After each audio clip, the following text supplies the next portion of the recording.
उपनिषद पदार्थ में कोई विशेषता नहीं रखता हो, तो आचार्य महाराज 3 प्रकार के विपर्यास से स्पष्टीकरण करते हैं। तो कारण विपर्यास,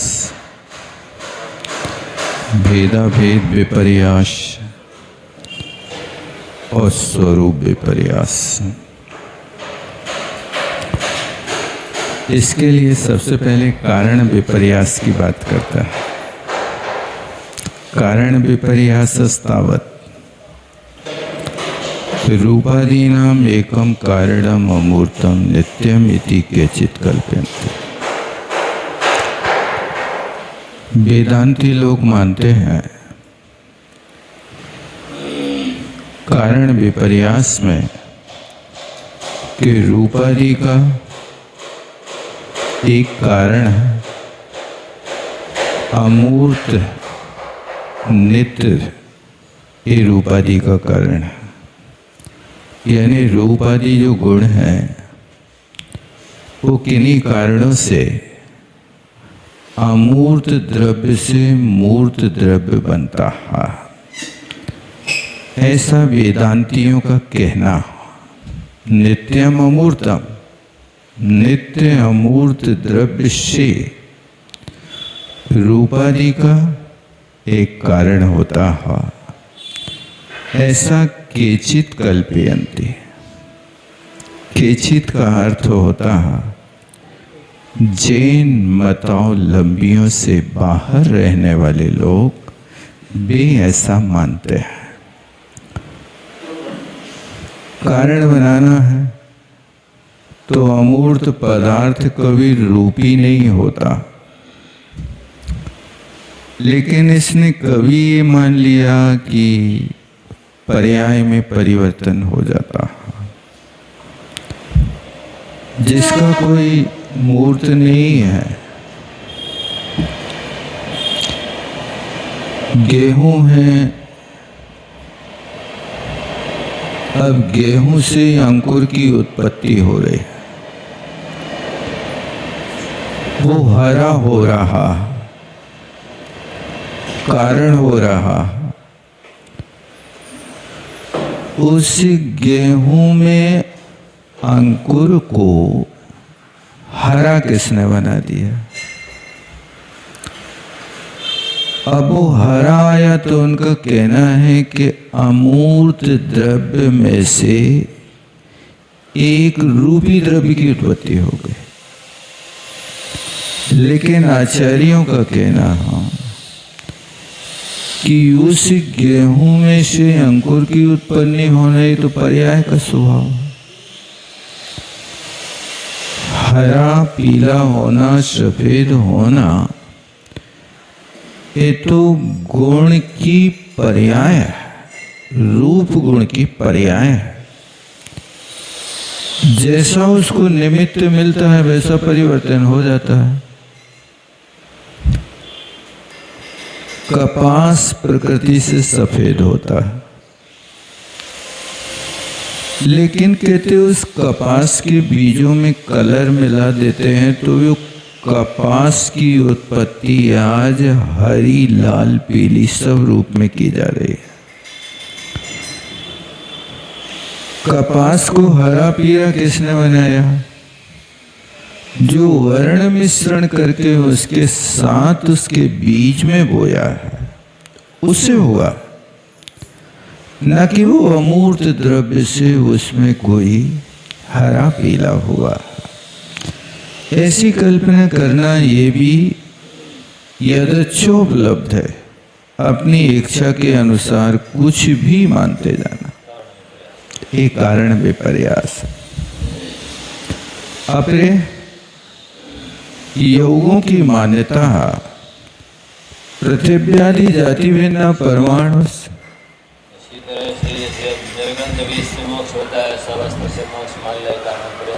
ये भी कारण विपर्यास के अंतर्गत है। कारण बदल दिया ना, वो कारण बदलने पर भी उससे विपरीत धारण कर रही, इसलिए तो मिथ्यात्व की कोटि में है। इन तीन विपर्यासों में कहीं न कहीं वो विपरीतता की कोटि में आएगा। पृथिव्यादि जाति भिन्ना परमाणवश्च चतुस्त्री द्वि एक गुणा तुल्य जातीयानाम कार्याणाम आरंभिका। कहते पृथ्वी आदि से जाति, पृथ्वी आदि की जाति से भिन्न परमाणु हैं, तो उन परमाणुओं में किसी परमाणु में 4 गुण हैं, रूप रस गंध वर्ण। किसी में 3, किसी में 2, किसी में 1। ये तुल्य जाति वाले होने से कार्यों के आरंभक होता है। इस तरह से ये योग लोग भी एक द्रव्य के 4 गुण हैं, इस बात को अच्छी तरह से समझ नहीं पाता है। जहां रूप होता है, रूपी द्रव्य का अविनाभावी स्पर्श रस गंध वर्ण भी हुआ करता है। स्पर्श रस गंध वर्ण बनता पुद्गला। ये पुद्गल की परिभाषा है, स्पर्श रस गंध वर्ण वाला होता। पुद्गल शब्द रूप नहीं होता। शब्द जो होता है पुद्गल द्रव्य की पर्याय स्कंध से होता है, और इस शब्द अनेक वर्ण वाले हो सकता है, लेकिन पुद्गल में रूप रस गंध होता ही है। अन्य वर्णयन्ति पृथिव्यादीनि चत्वारि भूतानि। पृथ्वी आदि 4 भूत मिलते हैं, पृथ्वी जल अग्नि वायु। इन 4 भूतों से मिलकर के उसकी रूपादि की उत्पत्ति होती है। भौतिक धर्म वर्ण गंध रस स्पर्श, ये भूमि से उत्पन्न होने वाला स्वभाव है पृथ्वी का। वर्ण गंध रस स्पर्श है। अब वो स्पर्श रस गंध वर्ण का जहां जैसा बीज बोया जाएगा, मिर्ची का बीज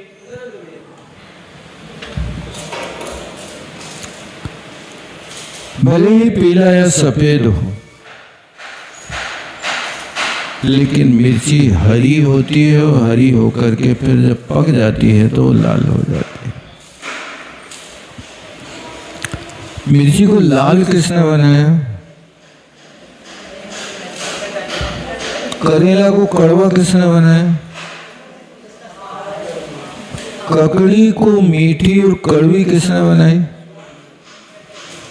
एक ही ककड़ी में मिष्ट भाग और कड़वा भाग कहां से आया? ककड़ी एक है, लेकिन शेष भाग मीठा है, मुख उसका कड़वा है। खीरा मुख से काटिए, दीजिए नमक मिलाए। खीरा को मुख से काट करके उसके विकार को निकाल करके नमक मिला करके फिर उसका प्रयोग करो तो मिठास आ जाती है। तो ये स्पर्श रस गंध वर्ण द्रव्य का स्वभाव न मान करके भौतिक स्वभाव मान रहा है। भौतिक माने पृथ्वी आदि इन 4 वर्णों से मिलकर के हो रहा है। और जब ये लोग अपनी बात परोसते हैं तो सामने वाला भी स्वीकार कर लेता, सही बात है, ये अपने आप में भौतिक है, तब तो हर वस्तु का वर्ण भिन्न भिन्न है। कहीं भी आप दृष्टिपात करो, एक जैसी मिर्ची सब जगह एक जैसी नहीं मिलेगी। मिर्ची तो है, लेकिन कोई लाल है, कोई काली है, कोई सफेद है, कोई हरी है। और एक अमरूद के बराबर फल को भी लोगों ने मिर्ची की उपमा दे डाली। वो मिर्च क्या है? मिर्च तो लौंग होती है, अमरूद के बराबर कहाँ से आ गई? ये शिमला मिर्च हो गई। एक मिर्च स्वतंत्र रूप से अचार की बना के रख दे, ये अचार ही की मिर्च, दूसरी नहीं। वो अचार वाली मिर्च जन्म से ही लाल होती है, उसमें हरापन आते ही नहीं। इन सब चीजों को देख करके करता है कि हाँ ये सब भौतिक धर्म है, इसमें और कोई नई वस्तु नहीं है। लेकिन आचार्य महाराज कहते हैं ये प्रकृति है, प्रकृति के माध्यम से जैसा वस्तु को योनि स्थान मिलता है उस हिसाब से वो परिणमन कर जाती है, पर्याय रूप परिणमन कर जाती है। इतनी वर्णयंती छूट गए, इति साम समुदाय रूप परमाणु अष्टक इत्यादि, इन सब का समुदाय मिला करके एक परमाणु 8 रूप वाला बन जाता। इतनी वर्णयंती 4 वाक्य की मान्यता, पृथिव्य तेजो वायवः काठिन्यादि द्रवत्वात् उष्णत्वात् ईर्णत्वात् गुणात् जाति भिन्ना परमाणु कार्यस्य आरंभ। 4 वाक मत है जो नास्तिक है, जिसके यहाँ सब कुछ है लेकिन मोक्ष नहीं है। उसके मोक्ष की व्यवस्था है कि जब तक आत्मा शरीर में ठहरी तब तक बंधन है, और शरीर से निकल गई तो मोक्ष हो गया। घट चटक का सिद्धांत, घड़े में जब तक चिड़िया बंद है तब तक चिड़िया का बंधन है, वो घट फूट गया, चिड़िया निकल गई तो वो बंधन मुक्त हो गई, यानी मोक्ष हो गई। ऐसा उस 4 वाक का सिद्धांत है। क्या आप भी ऐसे ही मानते हैं? आपसे कोई पूछे कि आत्मा मरती कि जिंदा रहती है? जिंदा रहती है पक्का, मरती नहीं आत्मा। तो निश्चय से नहीं मरती कि व्यवहार से नहीं मरती? निश्चय से नहीं मरती, व्यवहार से तो मरते जीते रहते हैं। जन्म मरण किसका हो रहा? आत्मा को हो रहा, शरीर का थोड़ी होता है। यदि आत्मा नहीं होगी तो जन्म किसका होगा? आत्मा नहीं होगी तो मरण किसका होगा? जन्म मरण तो उसी वस्तु का नाम है ना, कि जहां पर आकर के जीव जिस शरीर में रह रहा तो जन्म हो गया, और जिस शरीर को छोड़ के चला गया तो उसका मरण हो गया। लेकिन ये जन्म मरण आत्मा का ही है, व्यवहार निश्चय। निश्चय से आत्मा का मरण नहीं होता है, निश्चय से मरण नहीं होगा। इसका मतलब यानी आत्मा का चेतना गुण कभी समाप्त नहीं होता, पर्याय परिवर्तन हो जाती है। तो ये 4 वाक का सिद्धांत ही कुछ ऐसा है कि वो अलग तरीके से स्वीकार करता वस्तु को। वो कहते हैं पृथ्वी के पास एक ऐसे भिन्न जाति के परमाणु है कि जिस पृथ्वी के परमाणु कठिन ही होते, कठोर होते, जो शिला आदि रूप परिवर्तित हो जाता है। देखो अलग अलग लिखे ना, काठिन्य आदि, पृथ्वी में कठिनता, आदि शब्द से मृदुता। मृदुता क्यों? पत्थर कठोर होता है, मिट्टी मुलायम होती है। इसके अलावा कुछ ऐसी मिट्टी होती है कि जो कठोर भी होती है, मुलायम भी होती है, जैसे मोरम है।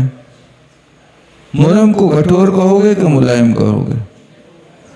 जिसमें मुलायम माने कठोरता और मुलायमता दोनों बनी रहती हैं। जहाँ कंकड़ रहेगा वो कठोर रहेगा, इसलिए उसका नाम मोरम है। पृथ्वी से होने वाली वो वस्तु है। तो ये कहते पृथ्वी आदि में तो कठोरता है, जल में द्रवता है, अग्नि में उष्णता है, और वायु में बहना स्वभाव है। ये 4 चीजें समझ गए ना? तो ये 4 चीजें पृथ्वी आदि भिन्न परमाणुओं से बनते हैं, एक ही परमाणु से नहीं होता। जैन सिद्धांत कहता है कि पुद्गल का परमाणु रूप रस गंध रूप एक रूप है, एक है, लेकिन उसकी मान्यता है कि वो एक नहीं, विभिन्न भिन्न है। पृथ्वी जब बनेगी तो ऐसे कठोर कठोर परमाणु मिलेंगे कि जिनके माध्यम से चट्टान बन जाएगी, लेकिन चट्टान के परमाणु कोई अलग नहीं होते हैं। वो पृथ्वी के परमाणुओं में कुछ इस तरह से रुक्षता आ जाती है, जिस रुक्षता के कारण वहां पर वो पृथ्वी कठोर पत्थर के रूप में परिणमन कर जाती है। पानी में भी देखो, यदि पानी को स्वाति नक्षत्र में सीप की संगति मिल जाए तो पानी भी पथरा बन जाता है, नहीं बन जाता? मोती बन गया तो मोती क्या पृथ्वी के रूप में परिणमन कर गया। हाँ, कपूर प्रवंड ये पृथ्वी के रूप में, लेकिन जब उनके लिए अपने पानी में तीनों को एक साथ मिला के रख दिया तो वो पानी बन गया।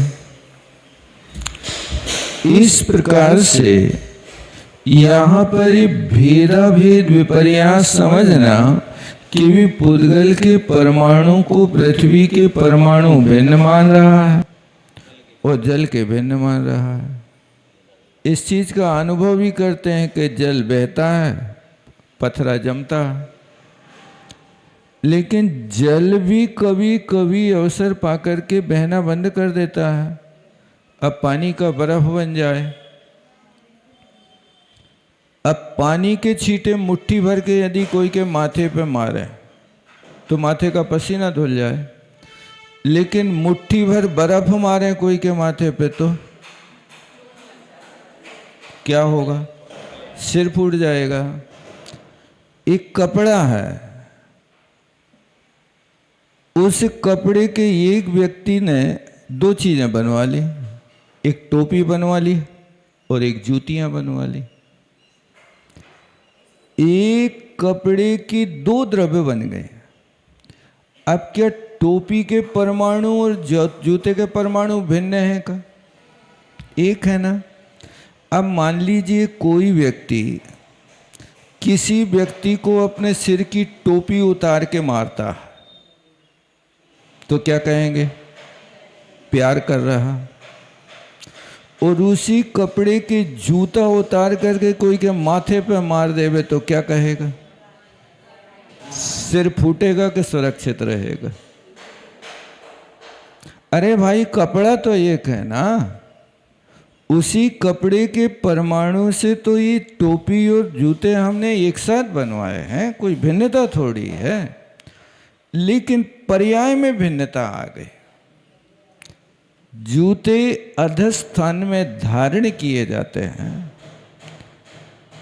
जूते भले ही कपड़े की हों लेकिन वे पादत्राण। यदि कपड़ा का भी जूता किसी को मारोगे तो वो यही कहेगा जूते मारे इन्हें, कोई नहीं कहेगा कपड़ा मारा।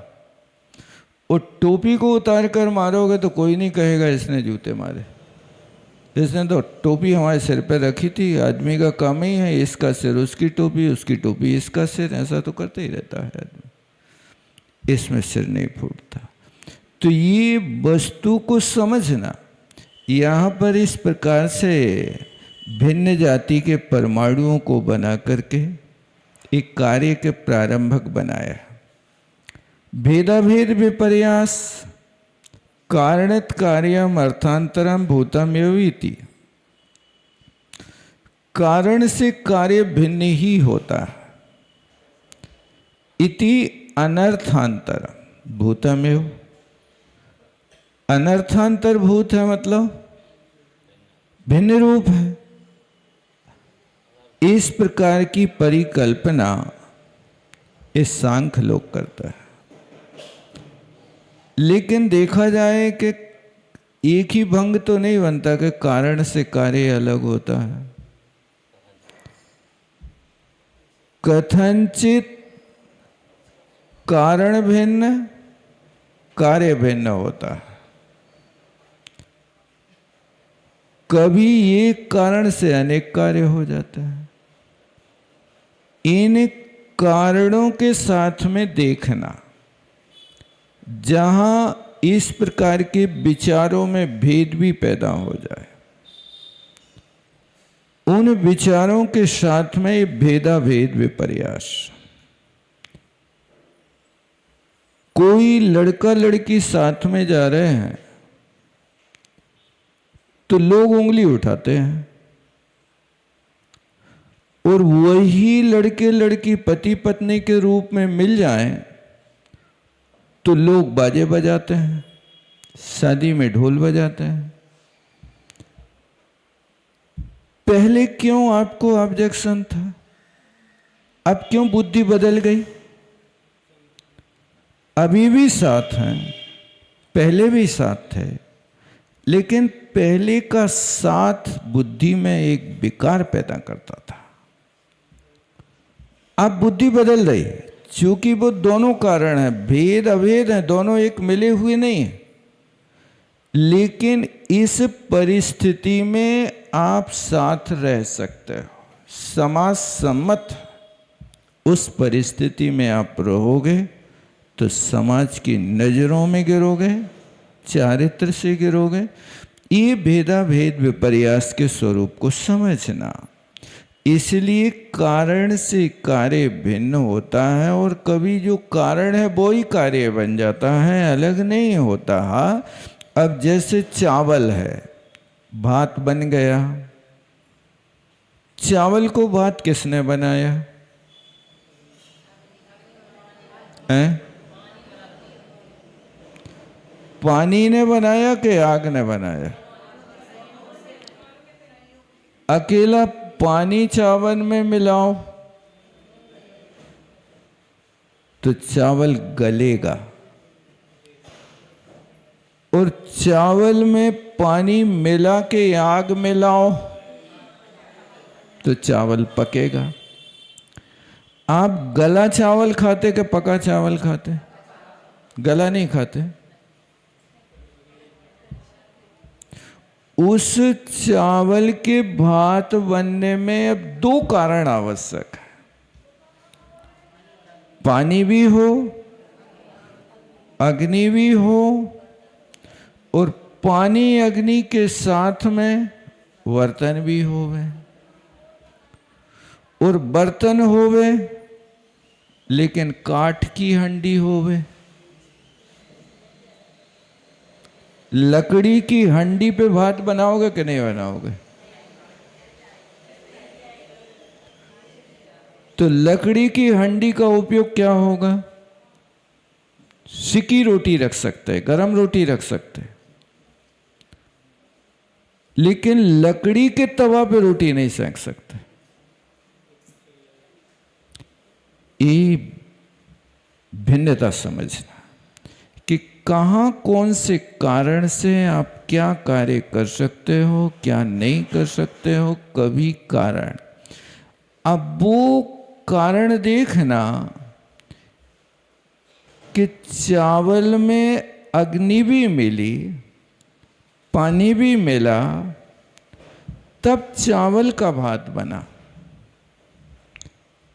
पानी की यदि थोड़ी कमी हो जाए, चावल ज़्यादा हो और पानी कम हो, आगी ज़्यादा जल रही हो,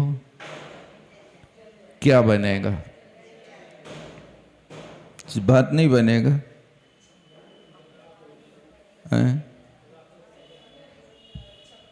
यानी वो कारण भी उतनी मात्रा में होना चाहिए। कई बार होता है कि वो भाप लेने वाला वो लाते ना पॉट,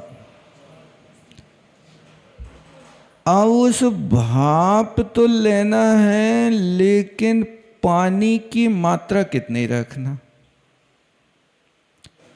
यदि पानी की मात्रा ज़्यादा हो जाए तो फुरकने लगता है, पानी बाहर फेंकने लगता है, और कम हो जाए तो खोल करके पानी के छींटे बाहर आने लगते हैं।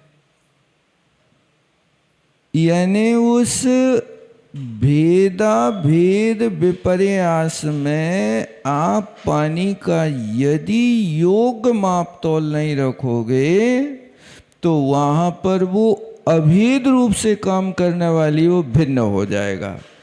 पानी का समुदाय अभेद है, लेकिन जब खोलने लगा और उसकी मात्रा से नीचे हो गया तो वो पानी जाकर के बाहर फेंकेगा, आपको भाप नहीं देगा, शरीर को जलाने लगेगा। ये यहाँ पर विपर्यासों के विषय में समझना। अनर्थांतरभूतमेव परिकल्पना, ऐसी सांख्यों की कल्पना है कि वस्तु सर्वथा भिन्न ही होता है, लेकिन सब प्रकार के यहाँ तरीके बनाना कि कारण से कार्य भिन्न होता है, कभी कारण कार्य रूप परिणमन कर जाता है, कभी कारण अलग होता है, कार्य भिन्न होता है, कभी कार्य की सिद्धि होने के बाद कारण को हटा दिया जाता है। कपड़ा सिल रहे आप, कपड़ा किससे सिल रहे हैं? अच्छे से बोलना। सुई से क्या धागा से? हैं? दोनों नहीं कहे जाते, एक से कहो। दोनों यदि सिलते ना तो वो सुई भी धागा की तरह कपड़े ही में लिपट जाना चाहिए थे। क्या दोनों सिलते ना तो क्या होता? वो सुई भी धागा ही जैसी लिपट जाती, लेकिन ऐसा तो नहीं होता। सिला तो धागा से, उस सुई ने सहयोग किया कि आपको मार्ग बना के दे दिया। आप इस रास्ते से धागा निकाल लीजिए और धागा से छेद को बंद कर दीजिए, लेकिन उसके बाद में धागा कपड़ा को सिल देता है, सुई को निकाल के बाहर रख लेते हैं, उस धागे के साथ में सुई को लपेटता नहीं कोई। एक कारण अलग हो गया, सुई कारण है, लेकिन कारण होकर के भी अपने कार्य की सिद्धि होती तो सुई को निकाल के फेंक देते हैं, संभाल के रख लेते हैं। ये कहलाता भेदा भेद विपर्यास। अब स्वरूप विपर्यास में रूपादयो निर्विकल्प, ये मान्यता वैभाषिक कल्पना। जो दुभाषीय होते हैं ना, ये भी ठीक है और ये भी ठीक है। जैसा आपने कहा हो वैसे ही होगा, तो हमें पता नहीं है। जो रास्ता जबलपुर जाता है, हो जा रहा हो, जो ही रास्ता कटने जा रहा हो, हाँ हुई है, तुम तो चले जाओ। ऐसे कैसे चले जाओ? कटनी और जबलपुर का रास्ता तो एक है, लेकिन दिशा तो भिन्न है ना। जबलपुर जाओगे तो आपकी दिशा बदल जाएगी, कटनी जाओगे तो दिशा बदल जाएगी। ये एक रास्ता होकर के भी आप किसी से ये नहीं कह सकते हो चले तो जाओ।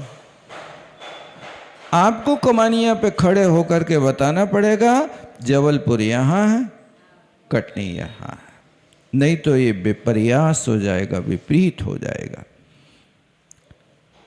ऐसे स्वरूप विपर्यास रूपादि निर्विकल्प है कि नहीं है? निर्विकल्प वैभाषिक, वैभाषिक का अर्थ होता है कि जिनमें कोई कुछ कह नहीं सकते, वक्तव्य भाषा के रूप में। तदाकार परिणतम विज्ञानम एवं, क्योंकि उस रूप, उस आकार रूप परिणत होने वाला ज्ञान ही है और कोई दूसरी वस्तु नहीं है। माने आपका ज्ञान ही रूप के रूप में परिवर्तित हो रहा है।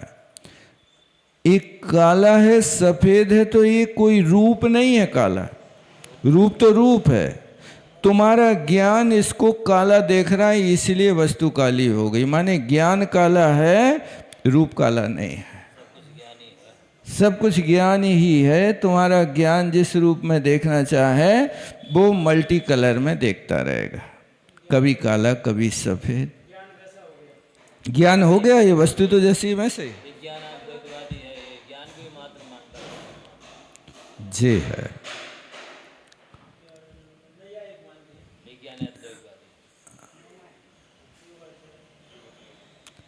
लिखा ना, तद आकार परिणतम ज्ञानम एव, उसकी आकार रूप परिणमत होने वाला विज्ञान ही है और कोई दूसरी वस्तु नहीं है।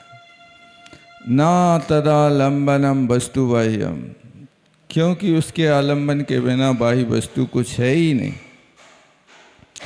एवं अन्यान अपि परिकल्पना भेदान दृष्ट इष्ट विरुद्धान मिथ्या दर्शनोदयात कल्पयन्ति तत्र च श्रद्धानम उत्पादयन्ति। इस प्रकार से अन्य अन्य कल्पनाओं के भेद से प्रत्यक्ष और अनुमान के विरुद्ध मिथ्या दर्शन के उदय से लोग कल्पना करते हैं, उसमें श्रद्धान बना लेते हैं। माने कई बार व्यक्ति के मन में जो कल्पना होती है वो कल्पना को श्रद्धान करके और फिर इस प्रकार का वो रूप चलाने लगता है।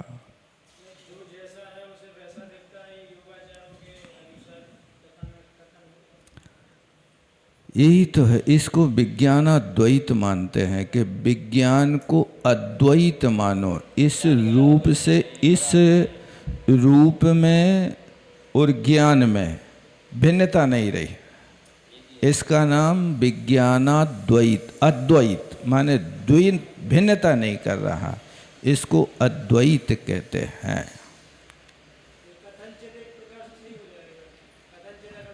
देखो, ज्ञान अलग वस्तु है, पदार्थ अलग वस्तु है। कथनचित उसमें बह नहीं जाना, ये लगाना कि ज्ञान ने उसको उस रूप ज्ञेय को परिणमा दिया।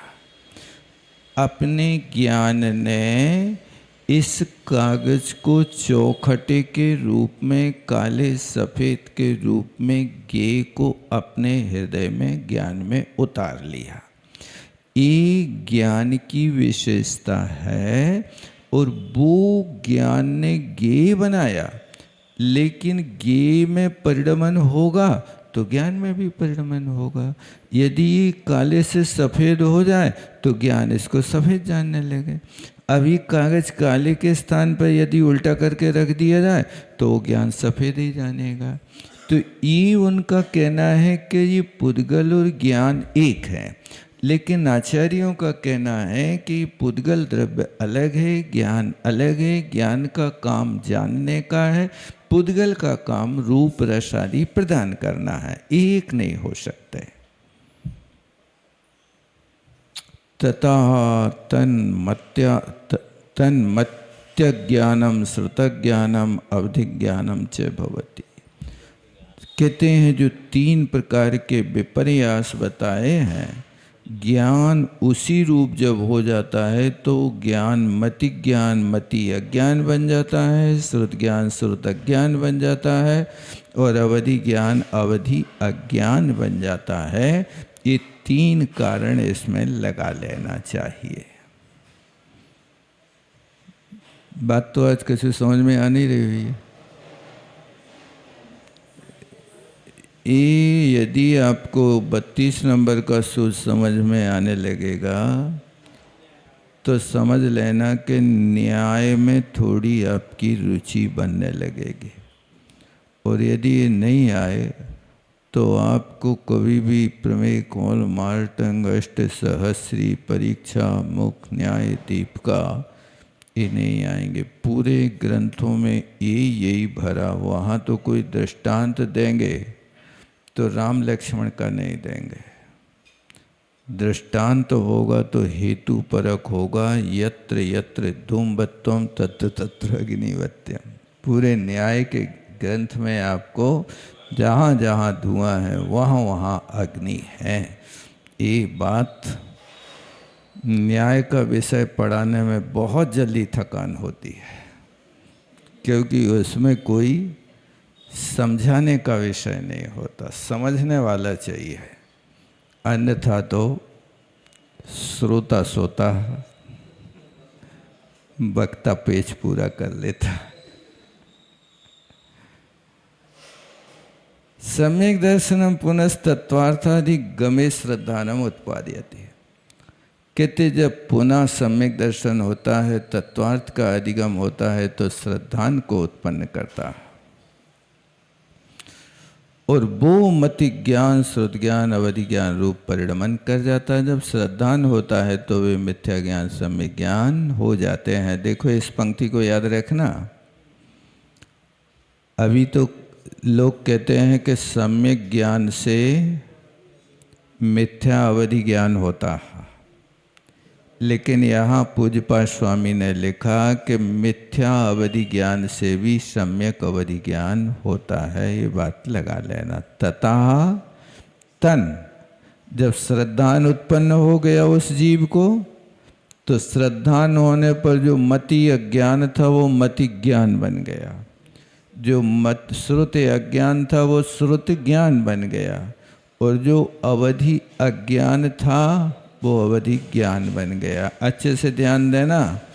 ऊपर मति अज्ञान है, श्रुत अज्ञान है, नीचे मति ज्ञान है। नहीं तो इसको दोनों को एक जैसा लगा लो। मिथ्या दृष्टि के भी होता है, सम्यक दृष्टि के भी होता है। वो तो एक वो विकल्प है, वो राजमार्ग नहीं बनाना।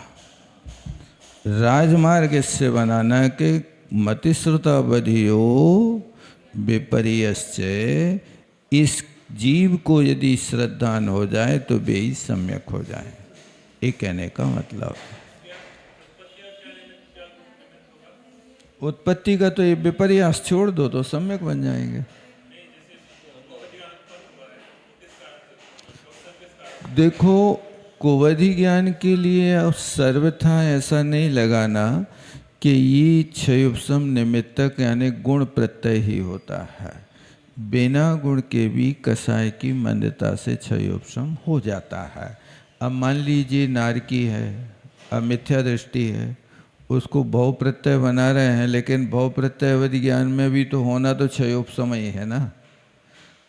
चाहे देव हो या नारकी हो, आप उसके ज्ञान को भव प्रत्यय कह रहे कि वहाँ पहुँचोगे तो अवधि ज्ञानी बन जाओगे, लेकिन अवधि ज्ञानी बनने के लिए आपके पास क्षयोपशम तो अवधि ज्ञान वर्ण कर्म का करेंगे ना। क्या करेंगे, लाएंगे कहाँ से आप? दूसरा उपाय है ही नहीं, इसलिए उसके साथ लगाना। आह प्रमाणम दुप्रकारम वर्णितम। 5 बज कह रहे ना, 2-3 मिनट कम है। चलो अब कल महाराज जी ने बंद कर दिया था।